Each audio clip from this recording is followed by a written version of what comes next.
अस्सलाम वालेकुम दोस्तों, आज मैं आपके साथ कोई रेसिपी नहीं शेयर करने वाली। आज फिर मैं आपके लिए किचन टिप्स लेकर आई हूँ और ये वाली टिप्स आप देखकर हैरान हो जाएंगे। और इसमें मैं आपके साथ शेयर करने वाली हूँ पुराने स्टील के बर्तनों के फ़ायदे। अक्सर औक़ात औरतें जो होती हैं वो पुराने स्टील के बर्तन फेंक देती हैं। आज के बाद ये मेरी वीडियो देखकर आप लोग कभी भी स्टील के बर्तन नहीं फेंकने वाले। तो घर में पड़े पुराने बर्तनों के फ़ायदे मैं आपके साथ आज बहुत अच्छे शेयर करने वाली हूँ। तो चलें जी, टिप नंबर 1 आपके साथ शेयर करते हैं। तो यहाँ पर मैंने लेमन मैक्स का साबुन ले लिया। आजकल बहुत ज़्यादा सर्दियाँ, अगर हम इसमें ठंडा पानी डालते हैं तो इसका बहुत ज़्यादा जो होता है इस्तेमाल हो जाता है, इसकी झाग नहीं बनती। हम स्टील वूल के साथ इसको रगड़ रगड़ कर आधा ख़त्म कर देते हैं, बहुत जल्दी ख़त्म हो जाता है। जब हम इसको ऐड कर देते हैं एक बर्तन में और साथ में हम इसके ऊपर पानी डालते हैं गर्म, तो बहुत अच्छी इसमें झाग बन जाती है और ज़्यादा साबुन का इस्तेमाल भी नहीं होता। काफ़ी दिन तक साबुन अच्छी तरह चल जाता है। तो चलें जी, इसी तरह टिप नंबर 2 मैं आपके साथ शेयर करती हूँ। तो फ्रेंड, मटर का बहुत ज़्यादा सीज़न है, आजकल मटर बहुत ज़्यादा सस्ते हो गए हैं। तो ये वाली जो वीडियो है मैं रमज़ान स्पेशल के लिए बना रही थी। चीज़ें स्टोर करने के लिए मैं आपके साथ इंशाल्लाह शेयर करूँगी। मैंने सोचा ये शॉर्टकट वीडियो है, वो तो बाद में वीडियो बनती रहेगी, क्यों ना आज आपके साथ ये वाली भी छोटी सी वीडियो शेयर की जाए। तो यहाँ पर आजकल मटर बहुत ज़्यादा सस्ते हुए हैं, तो आप रमज़ान के लिए इन मटरों को स्टोर करके रख सकते हैं। आपने इस तरह का एक प्लास्टिक का डिब्बा लेना है, इसके अंदर आपने मटर डालकर रख देने हैं। जब भी आपने मटर बनाने हैं तो मटरों को आपने धोकर बनाना है, क्योंकि जब आप धोते नहीं हो तो इनमें से जब आप पकाते हैं थोड़ी थोड़ी सी स्मेल आती है। तो इस तरीके से आपने इन मटरों को ऊपर फ्रीज़र में रखना है। तो बाद दफ़ा लोग कहते हैं कि हम चीज़ें फ्रीज़ करते हैं तो उनमें वो चीज़ें ख़राब हो जाती हैं। इसलिए ख़राब होती हैं क्योंकि आपकी जो फ्रिज है वो काफ़ी देर बंद रहती है। तो आप ज़्यादा फ्रिज को बंद ना रखा करें, ऑन ही रखा करें। टिप नंबर 3 आपके साथ शेयर करते हैं। ये जो होते हैं लेमन मैक्स वाले शापर, इस तरह की जो ऊपर वाली पैकिंग आती है, इनको आपने संभाल कर रख देना है। इनके अंदर आपने एक फ़रनैल की गोली डालनी है और आपने सीधे इनको वॉशरूम में लटका देना है, या फिर धागे के साथ, या फिर ऐसे ही इनको कोने में या किसी चीज़ के ऊपर खुश जगह पे रख दें, तो आपके वॉशरूम से कभी स्मेल नहीं आएगी। बहुत ही अच्छी है ना टिप्स, आपने इस टिप्स को ट्राई ज़रूर करना है। तो चलें जी, टिप नंबर 4 आपके साथ शेयर करते हैं। ये बहुत अच्छी टिप्स है और ये उन मदर के लिए टिप्स है जिनके बच्चे छोटे हैं। तो मेरे घर में मेरे बच्चे छोटे हैं, तो जब भी मैं दूध बॉयल करती हूँ तो मैं अपने बच्चों के लिए अलग से दूध बॉयल करती हूँ और ऊपर से मलाई निकाल लेती हूँ। मलाई निकाल लेने से हमें ये फ़ायदा होता है कि बच्चों के अंदर ये जो होती है ना, मलाई के ऊपर घी वगैरह चिकनाई के अंदर नहीं जाती और बच्चों को नज़ला ज़ुकाम वगैरह नहीं होता। इस तरीके से आप अपने बच्चों का थोड़ा सा दूध अलग किया करें और उसको बॉयल करें, ऊपर से मलाई उतार लें। मलाई के बहुत ज़्यादा फ़ायदे होते हैं, आप इससे मक्खन बना सकते हैं, घी बना सकते हैं और भी बहुत कुछ आप इससे कर सकते हैं। खानों में भी मलाई इस्तेमाल होती है। अगर आप गाजर का हलवा बना रहे हैं तो आपके गाजर के हलवे में ये मलाई आप डाल सकते हैं, तो बहुत अच्छा आपका गाजर का हलवा बनेगा। बहुत अच्छी और ख़ास टिप्स है ना, इस टिप्स को आपने ट्राई ज़रूर करना है और बहुत ज़्यादा आपको फ़ायदा होने वाला है। चलें जी, टिप नंबर 4 आपके साथ शेयर करते हैं। तो यहाँ पर आज हम लेकर आए हैं आटा। आटा हम चक्की से लेकर आते हैं, क्योंकि हमारे सब घर वालों को चक्की का आटा बहुत ज़्यादा पसंद है। तो जब भी आपने चक्की से आटा लेकर आना है तो आपने फ़ौरन ही नहीं, आपने कनस्तर में डाल देना है, या जिस चीज़ में, डिब्बे में, कंटेनर में, कोई भी जिस चीज़ में आप आटा डालते हो, क्योंकि जो चक्की का आटा होता है ना वो बहुत ज़्यादा गर्म होता है। तो इसलिए जो हम जिस चीज़ में डाल रहे होते हैं उसको ऊपर से फ़ौरन ढक्कन हम बंद कर देते हैं। ढक्कन बंद करने से बहुत ज़्यादा नुकसानात हो सकते हैं।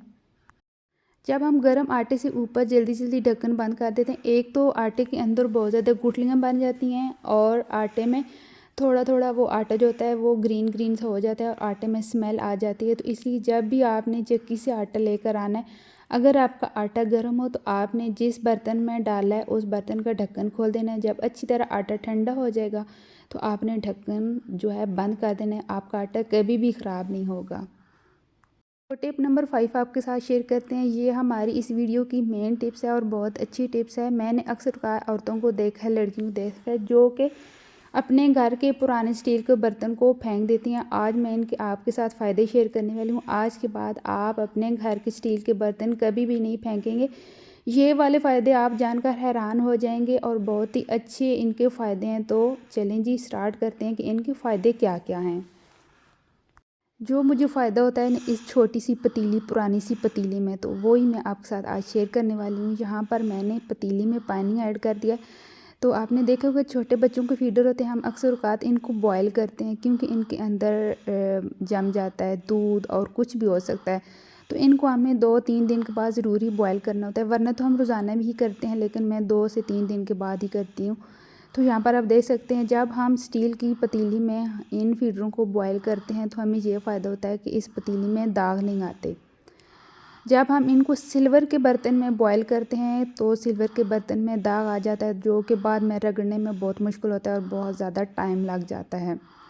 दूसरा फ़ायदा ये है कि हमारे यहाँ गैस का बहुत ज़्यादा प्रॉब्लम है, हमारे यहाँ गैस जो है बहुत थोड़ी सी आती है और ये जो स्टील का बर्तन है बहुत पतला सा है और इसमें बहुत जल्दी जो है पानी गर्म हो जाता है और अच्छी तरह जो चीज़ें हैं वो बॉयल हो जाती हैं। तो है ना काम की ये वाली छोटी सी पतीली। इसी तरह मैं आपको बोला है कि आपने स्टील के बर्तनों को कभी भी नहीं फेंकना। तो इसी तरह मैं दूसरा फ़ायदा आपके साथ शेयर करने वाली हूँ।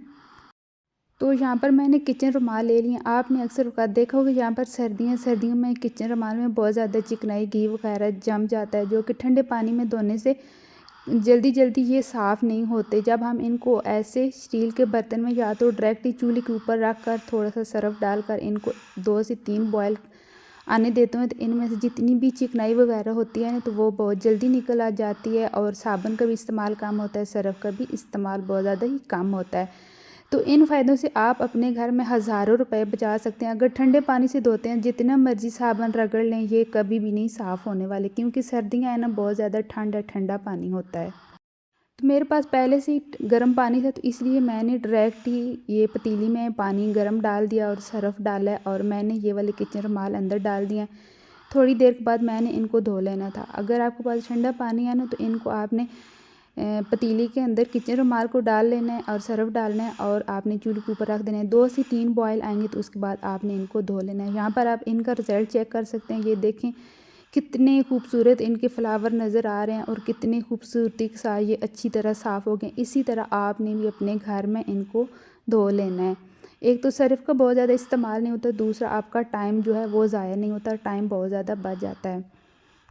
और इस छोटी सी पतीली में मैं बहुत से काम करती हूँ। इसमें मैं अंडा बहुत जल्दी बॉयल कर लेती हूँ क्योंकि ये पतली है और गैस बहुत कम होती है। मैंने हाफ़ बॉयल अंडा करना होता है। जब अच्छी तरह पानी गर्म हो जाता है 7 मिनट के अंदर अंदर इसमें इतना अच्छा अंडा बॉयल होता है, मैं आपको क्या बताऊँ।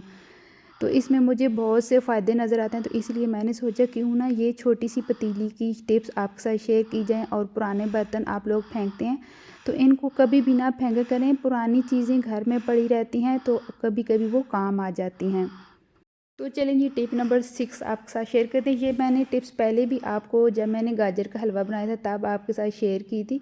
तो ये वाली जब आप गाजरें लेते हैं तो बहुत जो लंबी और मोटी गाजरें होती हैं उनका अंदर वाला ये जो कील होता है इनको आप फेंक दिया करें। ये बहुत ही फीका सा होता है, इसमें कोई इतनी ख़ास मिठास नहीं होती, तो इसलिए मैं इनको निकाल देती हूँ। तो मुझे बहुत अच्छी ये टिप्स लगी, मैंने सोचा क्यों ना आपके साथ शेयर की जाए। तो चलिए जी, टिप नंबर 7 आपके साथ शेयर करते हैं।